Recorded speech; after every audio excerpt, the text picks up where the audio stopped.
Sin embargo, la función es diferente. La masculina es el perímetro, ya que me ha hecho la pregunta, y la femenina es el centro del territorio.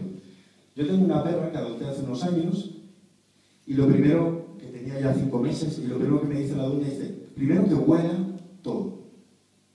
Entonces, cuando llegó a mi casa, olió todo, que en aquel momento hacía 10 por 10 metros, pero 10 clavado, 10 por 10.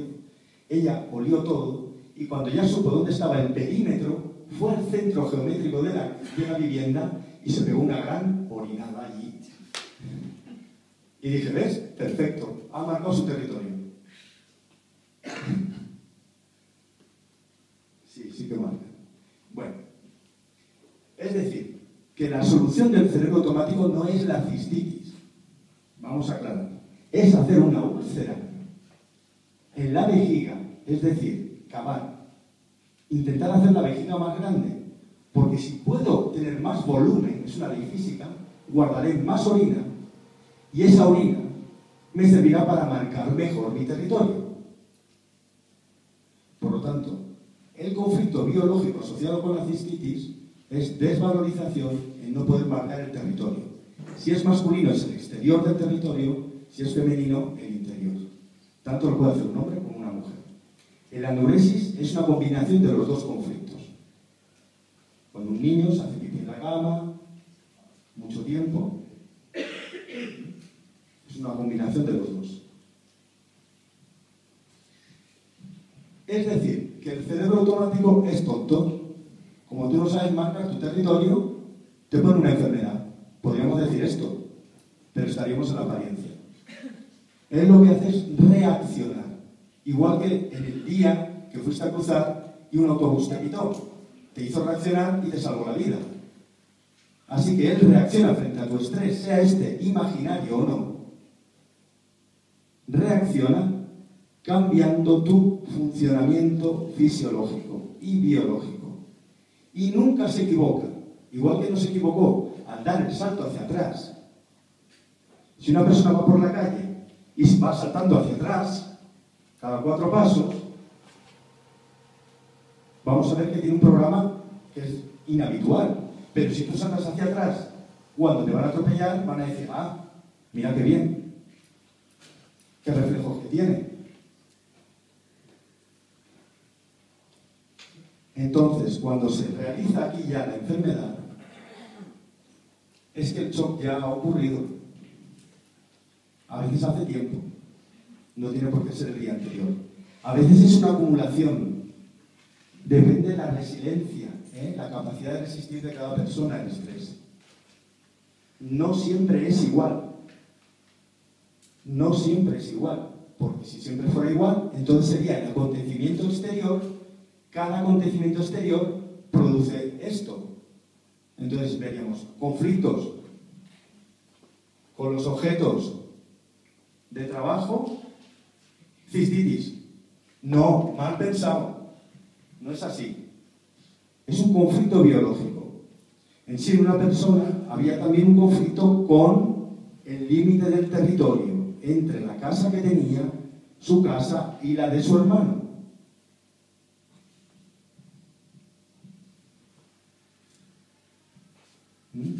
Las lindes. ¿Hay cistitis?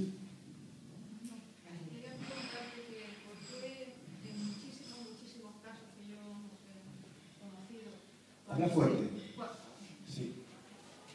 En muchísimos casos que yo he conocido, cuando una persona se ha muerto un ser querido, normalmente muchas mujeres suelen coger infección de orina. ¿Por qué se da ese caso?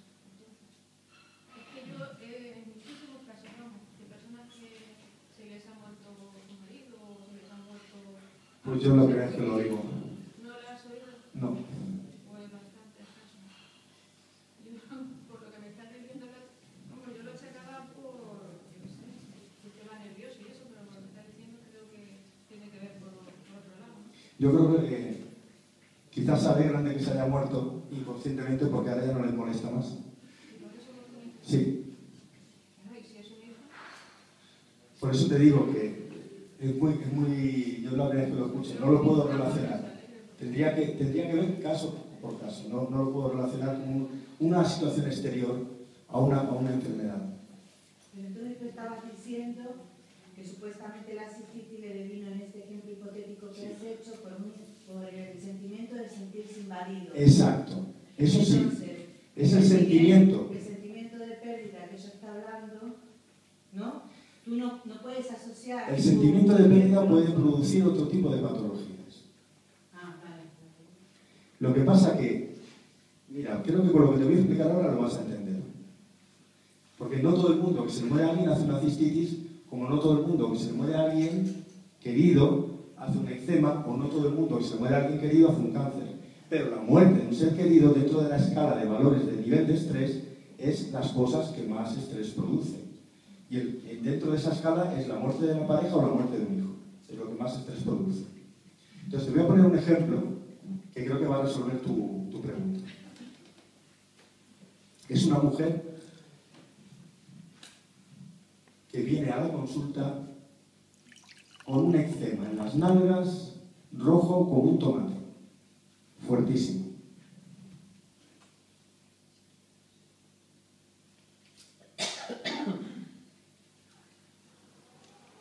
Su edad es de 75 años,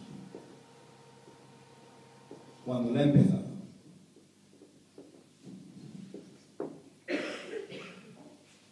Así que se le pregunta esto que os acabo de explicar. Estoy en la A. Esto va de la A a la Z, ¿eh? Estoy en la A. El primero en descubrir esto fue el doctor Hammer. El shock justo antes de la enfermedad. Ahora pondré un ejemplo que es de la escuela a la que yo pertenezco, del doctor Claude Savin. Es un ejemplo muy diferente. ¿Por qué? Ahora lo veréis. Así que esta mujer viene con ese eczema y se le hace la pregunta. Ya que en aquella época el doctor Claude Savin había estudiado ya unos cursos con el doctor Hammer en Francia y estaba aplicándolo en su consulta particular. Y esta mujer viene con ese eczema y le pregunta: ¿qué shock inesperado y dramático, intenso ha vivido usted antes de su enfermedad? Pregunta básica. Y la mujer le responde: pues se ha muerto mi marido. Y usted quería a su marido muchísimo, con locura. Muy bien. Como la piel, que sirve para muchas cosas, una de ellas es el contacto con las personas que nos rodean, el calor, y regula nuestra temperatura, pues se le ha vivido un estrés de separación de esa persona y la zona del cerebro que registra y procesa las informaciones de contacto y separación se ha estresado. Muy bien, y por eso le ha salido el eczema. Ese sería el pensamiento lógico con este sistema. Así que hablan de la muerte del marido, que en realidad ya está superando el duelo y no se cura. Entonces empezó a investigar toda su vida. Bueno, pues si usted no se cura después de hablar de esto, empezó a investigar. Y nunca le había pasado nada. Es un ejemplo muy raro, modélico. Nunca había tenido un gran choque estresante, muy estresante, excepto la muerte de su marido. Así de forma totalmente inesperada. Entonces, cabreado por la situación, el doctor Claude Savin se levantó y le enseñó el culo. Es decir, le hizo así.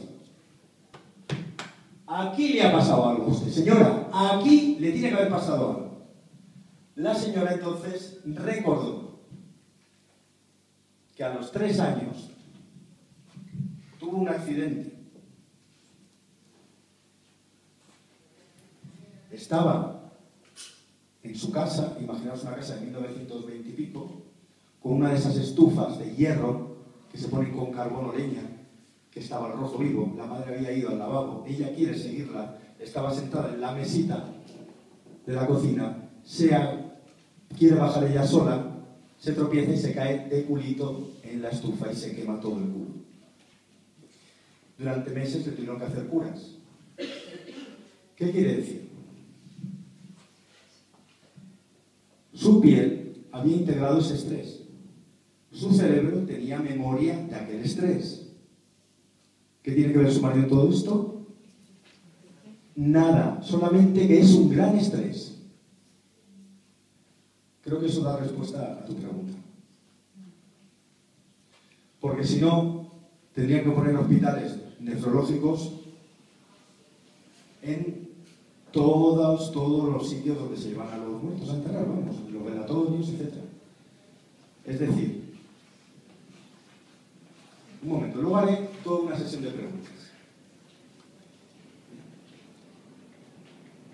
¿Qué es lo que descubrió él a diferencia del Dr. Hahn? Que nuestro cerebro guarda recuerdo de todos los shocks traumáticos de forma inconsciente y que pueden tener latencia de 72 años, no importa cuánto tiempo. Mientras no haya otro estrés, no va a salir. Pero ¿qué ocurre? Imaginaros que el cerebro fuera una red de fusibles. En realidad es una red eléctrica, magnético-eléctrica, nuestro cerebro. Funciona con electricidad. Cada fusible manda una zona de nuestro cuerpo. Imaginaros que funcionara así. Voy a hacer un dibujito para que lo entendáis un poco mejor. Dibujo los fusibles en verde. Estos están bien.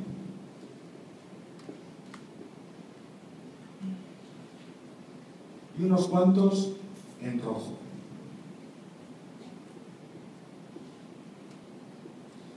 Nalga derecha, nalga izquierda. Cuando la información estresante en forma eléctrico-magnética llega por aquí, estos fusibles que están sanos, el del brazo derecho, el del brazo izquierdo, el de la barriga, etc., no saltan estos fusibles. Solamente saltan aquellos que están preprogramados, precalentados, predispuestos a saltar por otro hecho traumático que tú ni lo puedes relacionar, ni lo recuerdas. Como lo del gato a los 9 años, en la alergia que os he puesto el ejemplo, o ahora mismo en esta mujer, que al recordar lo de la estufa a los 3, sí pudo curar perfectamente su incendio. ¿Y si yo no me acuerdo? Es la siguiente pregunta que vais a hacer dentro de vuestras cabezas. Por eso nos tocamos el culo. Es lo que hizo Glotchada. Es decir, en los grupos lo que hacemos es participar en equipo y gracias a las historias de los demás nosotros recordamos las propias. Y si no, cuando yo hago consulta particular, yo cuento muchas historias, muchos ejemplos que permiten recordar. Y si no, tenemos familiares. Y si no tenemos familiares, entonces yo utilizo una técnica que es a través del símbolo. Hago que me escribáis una carta o que me contéis vuestros sueños. Hay técnicas. ¿Por qué? Porque cada vez que hay un shock subconsciente, todo esto emerge, por ejemplo, también en los sueños. El pensamiento puede distinguir el lenguaje real del imaginario y los utiliza. También el virtual y el simbólico. El virtual sería, por ejemplo, una película. No es real, parece real. Te emocionas. Es una película y te emocionas. Una de mis técnicas preferidas es preguntaros qué película es la que más os gusta. Y a veces he trabajado con personas que no tienen información porque sus padres ya fallecieron de su historia personal y para poder averiguar cuál es el conflicto principal pregunto la película favorita o el libro favorito. Porque en el fondo todo lo que tenemos grabado son shocks en relación a historias que han ocurrido en nuestros padres, en nuestra vida, en nuestra familia. Y esos cohetes de 3 pisos guardan la memoria de esas historias, pero de forma simbólica, concentrada, porque el símbolo es la forma que hay en este universo de guardar más información en menor espacio.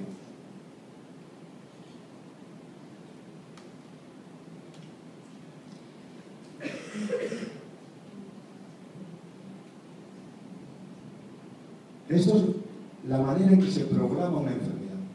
¿Cómo se desprograma?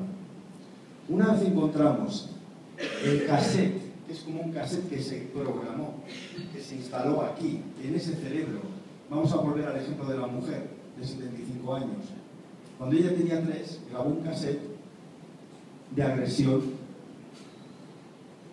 en sus nalgas, y otro gran estrés a los 75 le hizo salir este estrés en forma de enfermedad. Al hablar de ello, al relacionarlo, al entenderlo, nuestro cerebro puede desprogramar. Es decir, anula el cassette que estaba programando la enfermedad y pasa a fase de curación. Muchas enfermedades son ya fases de curación que han quedado estancadas, como cistitis crónicas, bronquitis crónicas. Todas estas cistitis crónicas son fases de curación que están bloqueadas porque hay otro conflicto que les impide terminar de curar, o varios conflictos. Esto en referencia a una enfermedad sencilla que una persona padece como un eczema. En otro tipo de enfermedades, además de tener este cassette con un conflicto que desencadenó la enfermedad y un conflicto que la programó, tenemos también una memoria grabada durante nuestro embarazo. Es decir, la gestación en el vientre de nuestra madre, una memoria también de cómo fue nuestro nacimiento, una memoria de cómo fue nuestra concepción, y este periodo de la vida, que es nuestro inicio, nosotros le llamamos el proyecto de vida, el proyecto de sentido, que nos da sentido. Esto tiene muchas implicaciones, ya que aquí se programan muchas enfermedades en este periodo. Es decir, se programa la predisposición a tener, con un choque estresante que es, me han echado del trabajo, para esta persona va a ser una pérdida de territorio, pero para otro va a ser una injusticia y una guarrada. El de la pérdida de territorio puede hacer una patología del aparato circulatorio, y el de la guarrada, el de la injusticia, me hará una patología del aparato digestivo. Esto no lo puedo digerir. Sin embargo, el conflicto externo ha sido el mismo. Por eso no es tan importante qué es lo externo que ha producido, sino cómo lo ha sentido la persona. Pero ¿por qué uno lo siente en lo digestivo y otro en el territorio? Porque en la historia familiar de esa persona ya tiene un abuelo, con el cual tiene el mismo nombre, que le quitaron un territorio. Y la memoria de ese abuelo la lleva dentro. No solamente llevamos el mismo color de ojos o el mismo pelo, sino la memoria de los shocks traumáticos de nuestros antepasados. Y eso es lo que hace que esa persona lo viva en un raíz, es decir, de un modo territorial. Mientras que el otro lo vive de un modo digestivo. ¡Qué injusticia! Pues el que lo vive de modo digestivo seguramente le separaron del pecho de su madre demasiado pronto, o tiene un antepasado que murió de hambre. ¿Sí? ¿Lo vais entendiendo? ¿Sí? ¿Todos? Yo no.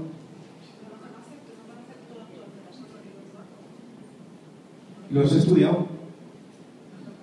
Nosotros hasta la 4ª generación trabajamos, porque a partir de 4ª generación se empiezan a repetir los procesos. Por una cuestión de... Bueno, mira, no se murió de hambre, pero mi padre pasó hambre.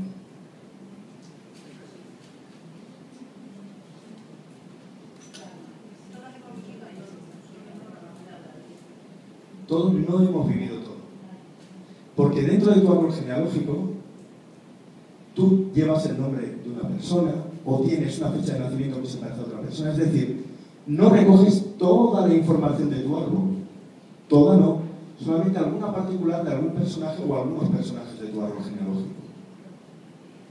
lo que hace que lo vivas de una manera o de otra. Por eso he puesto el ejemplo del abuelo que lleva el mismo nombre o tienes el mismo color de ojos de tu tío tal. Es decir, hay sistemas para entender, porque si no, como tú bien has dicho, en un árbol se puede haber dividido de todo. Sin embargo, hay árboles genealógicos, cuando los estudiamos, donde siempre se repite el mismo conflicto de pareja. Por ejemplo, las mujeres se mueren jóvenes. O se repite otro conflicto, que es con lo laboral, o se repite un conflicto con el dinero. Los hombres arruinan a la familia. O los primogénitos no se casan. O los primogénitos no se casan. Los suicidios es un programa también inconsciente biológico. A ver, os voy a explicar. Hay dos partes muy importantes en lo que estudiamos en los cursos para entender este funcionamiento de la biología. Hoy tenemos una conferencia de 3 horas, pero esto se explica en un curso de 15 días. ¿Vale? Donde lo que hacemos es practicar con los mismos asistentes para vivirlo y demostrarlo en persona. Te voy a explicar. Hay programas que son de supervivencia biológica individuales.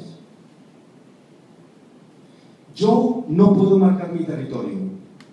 Ese es el sentimiento que tengo en el shock. Mi cerebro me programa una úlcera interna de la vejiga para guardar más orina y marcar mejor. Sin embargo, hay programas biológicos que son de supervivencia de la especie. Es decir, no son individuales.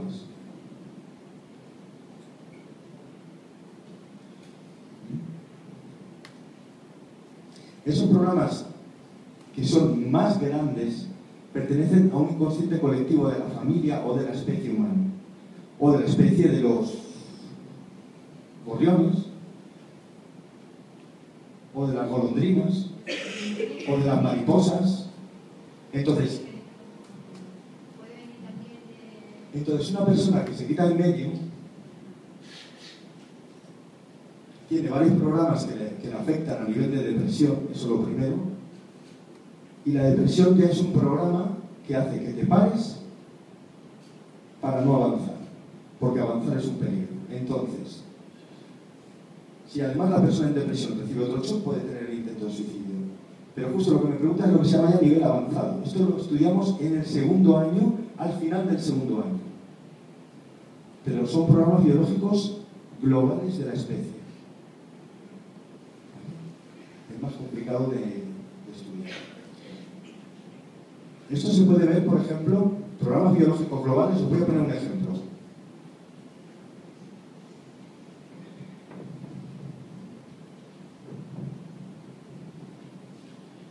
Por ejemplo, los salmones.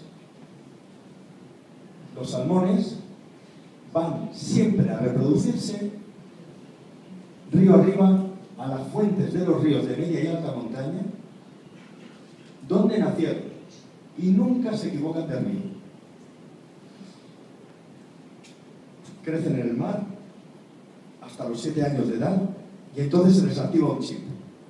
¡Ping! Se les enciende una lucecita a todo el banco de peces. ¡Nos tenemos que reproducir! ¡Vamos! Y desandan el camino desde donde estén. Si están en las costas de Canadá, pero los salmones son noruegos, podrían tenerlo más fácil de ir a un río de Canadá a desovar. Sería más fácil. Pero no, dan la vuelta y hacen todos los kilómetros de vuelta hasta Noruega. Y cuando llegan a Noruega no van a otro río, no, van al mismo. Lo mejor del tema es que cuando algunos, no todos, llegan arriba a las fuentes del río y desovan, se reproducen, se mueren. Todos se mueren. ¿Es un programa biológico individual? No. Es un programa biológico de la especie. Es más fuerte que el individual. El programa biológico de la especie es más fuerte. Aunque vayas a morir, te tienes que reproducir. Curiosamente, luego esos pececillos, cuando nacen y crecen, mucho del alimento que comen No sigo. Así que cuando coméis un salmón, os coméis el mismo salmón de hace 80 millones de años. Simbólicamente.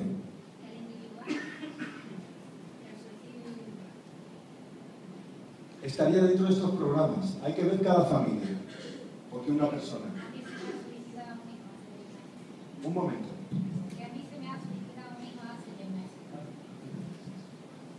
Entonces, claro, ese tipo de cosas, eso es complicado porque si yo ahora te empiezo a explicar lo que hay detrás, tú vas a salir muy alterada. Porque es muy reciente todavía. Pero ¿cómo lo vas a superar? La muerte de un hijo no se supera. Dime cómo se supera. Se supera teniendo otro. Pero bueno.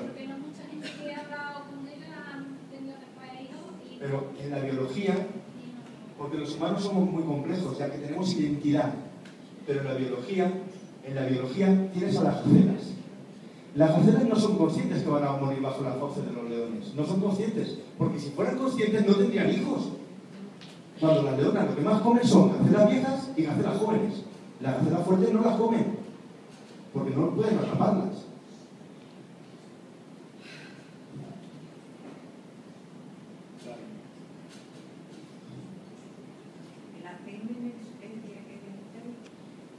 Luego haremos rueda de preguntas. Os explico todo esto y luego haremos rueda de preguntas. Ahí tenemos los salmones, por ejemplo. Programa biológico de supervivencia de la especie. Vamos a ver otro ejemplo con las mariposas monarca. ¿Las conocéis? Las mariposas monarca, algunos, otros no. Bueno. Las mariposas monarca viven en toda Centroamérica. Pero aquí nos vamos a centrar en unos bosques que hay en el norte de México. Dibujaremos un poco el mapa de México, Florida, Estados Unidos, California. Entonces aquí tenemos a Canadá, aquí tenemos México y aquí tenemos los Estados Unidos. Las mariposas monarcas existen ahí antes que los humanos. Ellas no conocen fronteras.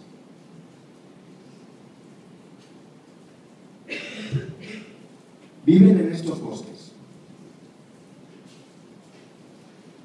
Y cada primavera emprenden una migración.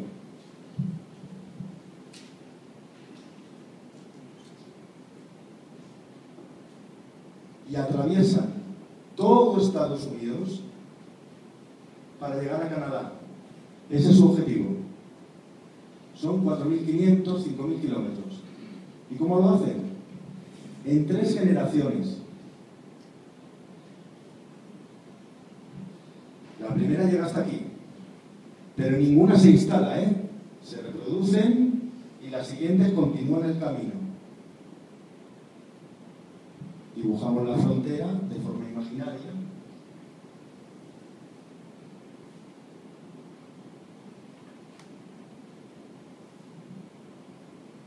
Continúan el camino. Aquí nacen otra generación y continúa el camino. 1, 2, 3. Y llegan a Canadá. Y aquí tienen a la 4ª generación. Interesante este tema, ¿no? Porque se podrían quedar por aquí a vivir. ¿Por qué siguen hasta Canadá? Es un programa biológico de la especie. Tienen que ir a Canadá. En Canadá nace una 4ª generación que le llaman la supergeneración. Ya que esta generación, cuando llegue el invierno en Canadá, lleva el billete de vuelta que compró el abuelo, ¿vale? Padre, abuelo, bisabuelo, lleva el billete de vuelta y se coge directamente las corrientes de aire y regresa al mismo árbol en que estaba su bisabuelo. Al mismo árbol. No al mismo bosque. Y todas se ponen juntitas en el mismo árbol. Es precioso. La gente hace excursiones a esos bosques protegidos para ver estas mariposas. Podéis encontrar cosas de ellas en internet. Mariposa monarca. Bueno, ya que estamos en el Hotel Corona, va a huevo, nunca mejor dicho.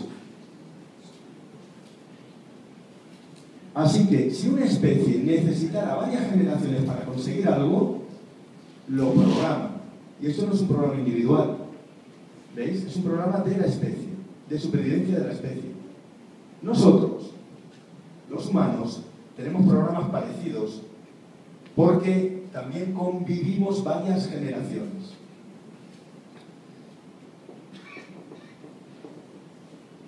Bisabuelos, abuelos, padres, hijos. En sí, los padres también son hijos, los abuelos son padres, padres, hijos, nietos. Todos somos nietos de alguien. Algunos no, ¿verdad? ¿Algún expósito?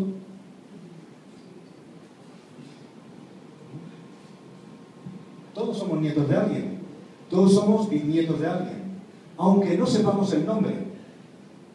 Muchas veces he visto conflictos de ese tipo. Yo no sé nada de mi abuelo. Yo no sé nada de mi bisabuelo. En la naturaleza humana, convivir 3 generaciones es lo mínimo. En sí, cuando viene esta generación, vamos a poner cuarta, normalmente esta, la primera, ya desaparece de la faz de la Tierra. Hay un ciclo en el que vamos cambiando de 3 a 4 generaciones. Mi hija llegó a conocer a su bisabuela. ¿Alguien de aquí ha conocido a sus bisabuelos o bisabuelas? ¿Sí? ¿Podéis levantar la mano? Sí, sí. No es lo más común, pero será. Yo no lo he conocido, pero mi madre sí tiene un tataranieto. Mi madre vive y tiene un tataranieto. Mi madre vive y tiene un tataranieto. Son 5. 5 generaciones. Claro, si una madre se reproduce a los 20 años y su hija se reproduce a los 20, eres abuela a los 40. Si tu nieta se reproduce a los 20, eres bisabuela a los 60. Y si tu bisnieta se reproduce también a los 20 años, eres tatarabuela a los 80. No es tan difícil. Lo que pasa es que no hay que tardar tanto, leche. Te pones a la faena. Que con la crisis vamos a dejar el país vacío. Yo ya he cumplido, ¿eh? A mí no me miren. Yo ya tengo 2. Entonces, la gente joven, ¿a qué espera? No, que se vaya la crisis. Ya.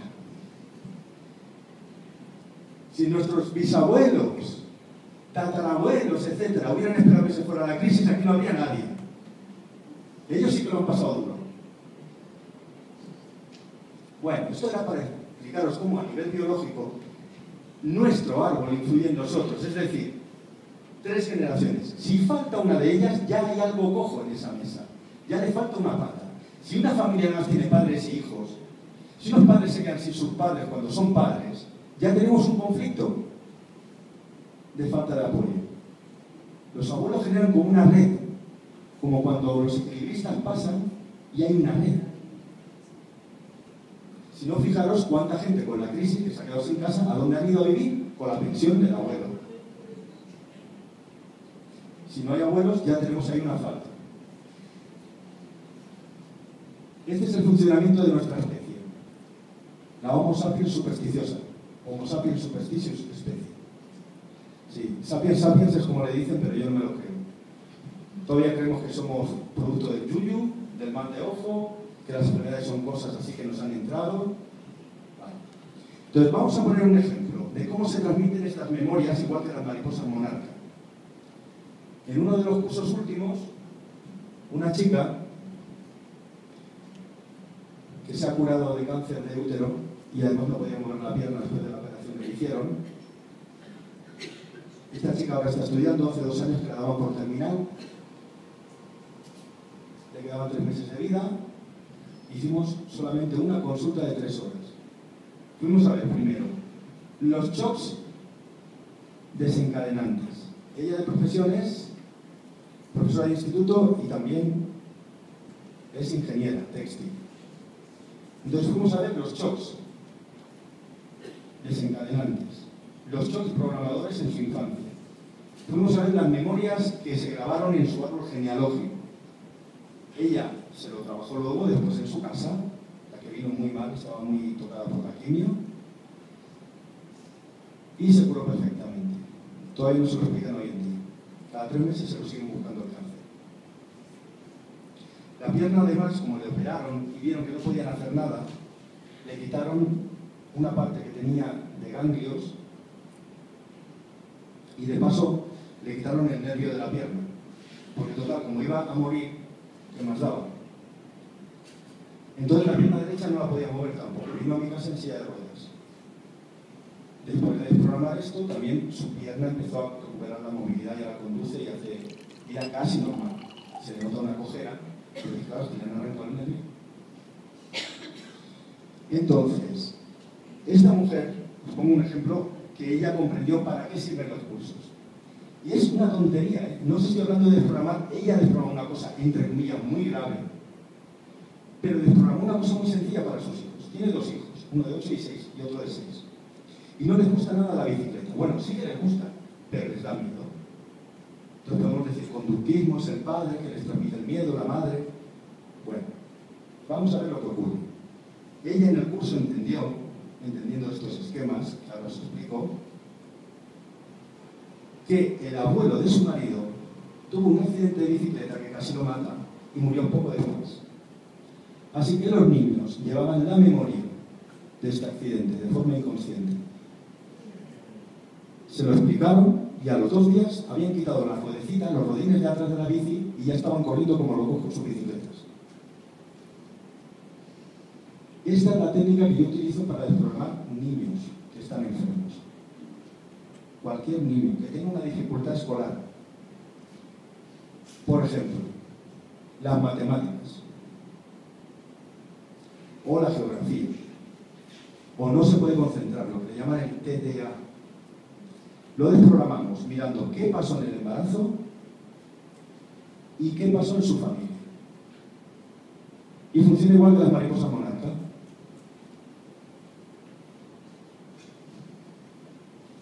Os voy a poner un ejemplo.